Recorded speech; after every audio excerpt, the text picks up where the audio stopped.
All right, here we are starting this new lesson on the Constitution. These are some of the smaller articles. We're doing Article 4. As you can see here, it says it's all about the states.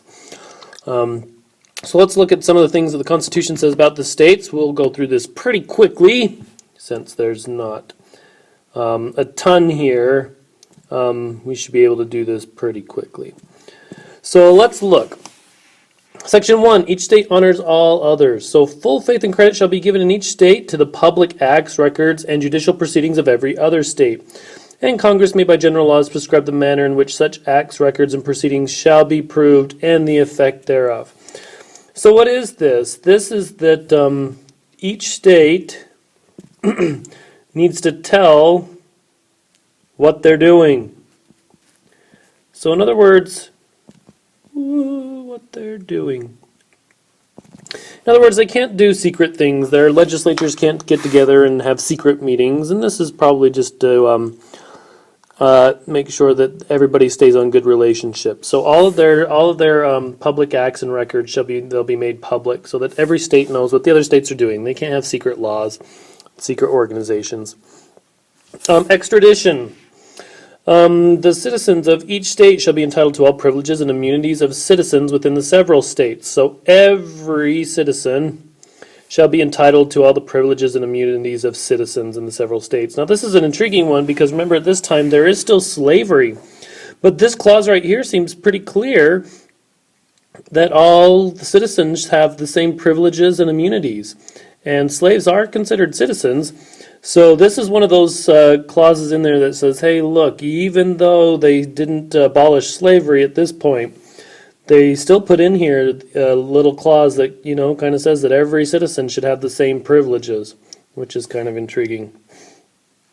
A person charged in any state with treason, felony, or other crime who shall flee from justice and be found in another state shall, on demand of the executive authority of the state from which he fled, be delivered up to be removed to the state having jurisdiction of the crime. So this is if somebody does a crime and runs away to another state. You have the executive authority. Who's the executive authority? So the governor. The governor of the state can say, hey, this guy ran away from us. Can you catch him and send him back? And the other states has to say yes. So you send back criminals. So if somebody robs a bank in Utah and runs away to Nevada, they catch him in Nevada, Utah has to say, hey, send him back because he's our criminal. So you can't run away. No person, notice again, this one is superseded by the 13th Amendment, so this part's not in effect anymore, but it says no person held in service or labor in one state under the laws thereof. So who is this? This is held in service or labor. These are the slaves they're talking about. That's why it doesn't count anymore. But the slaves escaping to another shall, in consequence of any law of regulation therein, be discharged from such service or labor, but shall be delivered up on claim of the party to whom such service may be due. So if a slave runs away, they have to be returned. So this is about runaway slaves. Runaway slaves have to be returned. Well, now that doesn't count anymore because the 13th Amendment abolished slavery, so we don't have that anymore. New states. New states may be admitted to by Congress into the Union. So if we have a new state, who is it that decides? Notice here it's Congress that decides if a new state is going to come into the Union or not. But no new state shall be formed or erected within the jurisdiction of any other state. So you can't have within inside of Utah, Provo becoming its own state or whatever. Nor any state be formed by the junction of two or more states or parts of states without the consent of the legislature of the states and Congress. So the state legislatures have to agree and Congress have to agree if they kind of redo boundaries of states. That's just so that states don't fight over boundaries by themselves. The Constitution says you can't take away something from another state. You can't take land from another state unless their state legislature approves. And Congress shall have power to dispose and make all needful rules and regulations respected the territories or other property belonging to the United States. And then nothing in the Constitution shall be so construed as to prejudice any claims of the United States or of any particular state. So Congress is in charge of any area that's not a state. These can be colonies or territories. We have some of those right now. Puerto Rico, for instance. American Samoa. These are all parts of the United States, but they're not states themselves. They're territories. So Congress is in charge of making all the rules and regulations for those areas, how they run. Republican government. This is an intriguing one because what type of government does the United States have? Again, too often people say we have a democracy, but we don't.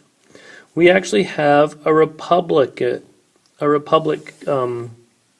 government, a constitutional republic. And it even says so in the Constitution.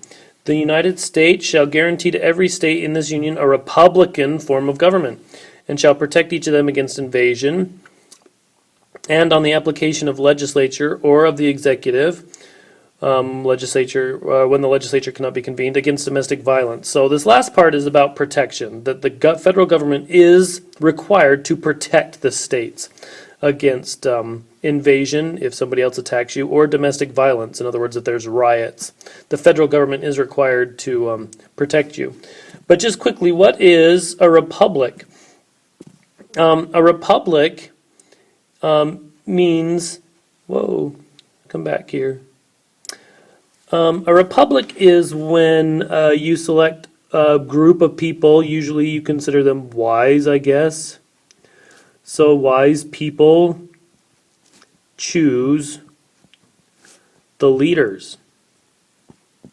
That's what a republic is. You republic. It's not the people that choose, it's the group that you kind of put together to redo the public. So think about the Constitution. How are people chosen? Well, how in the Constitution before the amendments changed, how is the president chosen? He is not chosen by the people, he's chosen by electors. How are senators chosen? Senators are not chosen by the people. The senators are chosen by state legislatures. I'm just going to abbreviate that. What about representatives? How are representatives chosen? They are chosen by the people. How are the judges chosen? The judges are chosen by the president and then approved by the Senate. So look at all of these groups that lead the branches of government, and you'll notice that only one of them is chosen by the people. The rest of them are chosen by electors here, the state legislatures here, and the president and the senators choose it here. So that's what we mean by a republic. That you choose groups of people that you trust, and you have them look and study and choose which leaders that they want. And that was designed because they realized that not everybody would know everybody. It's hard to get to know all the people that are going to be your leaders, and so you choose people whose job it is to figure out who they think will be the best leader. Now, which ones have changed? Presidents are still kind of chosen by electors, but this process has changed a little bit. Senators are no longer chosen by the legislature, they are now chosen by the people. Judges are still chosen by the president and the Senate. So these two have changed a little bit. This one stayed the same. These two have moved a little bit more towards the people, these two up here. But this one is still, they're still chosen by the president and the Senate, the judges are. So we are not a democracy, we are a constitutional republic. However, our constitution has been changed so that it moves even a little bit closer to being a democracy, but we are not a democracy. All right, so that's Article 4 about the states.